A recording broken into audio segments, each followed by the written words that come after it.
Just ಒಂದು 10 ನಿಮಿಷದಲ್ಲಿ ತುಂಬಾ ಟೇಸ್ಟಿಯಾಗಿರುವಂಥ ಸಿಹಿ ಕುಂಬಳಕಾಯಿ ಪಲ್ಯ ಚಪಾತಿಗೆ ಅನ್ನ ಸಾಂಬಾರಿಗೆ ತುಂಬಾ ಚೆನ್ನಾಗಿರುತ್ತೆ.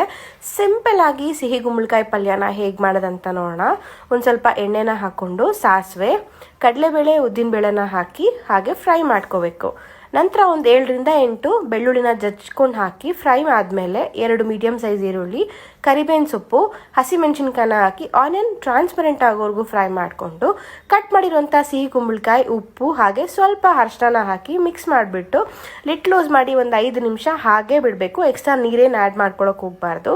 ನಂತರ ಅದಕ್ಕೆ ನಿಮ್ಮ ಖಾರಕ್ಕೆ ತಕ್ಕ ಹಾಗೆ ಖಾರದ ಪುಡಿ, 1 ಸ್ಪೂನ್ ಧನಿಯಾ ಪುಡಿನ ಹಾಕಿ ಹಸಿ ಸ್ಮೆಲ್ ಹೋಗ್ತಿದೆ ಅಂದಾಗ ಲಿಡ್ ಕ್ಲೋಸ್ ಮಾಡಿ ಇನ್ನೂ ಒಂದು 5 ನಿಮಿಷ ಹಾಗೆ ಇದನ್ನು ಬೇಯಿಸ್ಕೊಂಡು ಇನ್ನೇನು ಚೆನ್ನಾಗಿ ಬೆಂದಿದೆ ಅಂದಾಗ ಲಾಸ್ಟಲ್ಲಿ ಕೊಬ್ಬರಿ ಹಾಗೆ ಕೊತ್ತಂಬರಿ ಸೊಪ್ಪನ್ನ ಹಾಕಿ ಮಿಕ್ಸ್ ಮಾಡಿಕೊಂಡ್ರೆ ಚಪಾತಿಗೆ ಅನ್ನ ಸಾಂಬಾರಿಗೆ ತುಂಬಾ ಚೆನ್ನಾಗಿರುವಂಥ ಸಿಹಿ ಕುಂಬಳಕಾಯಿ ಪಲ್ಯ ರೆಡಿ.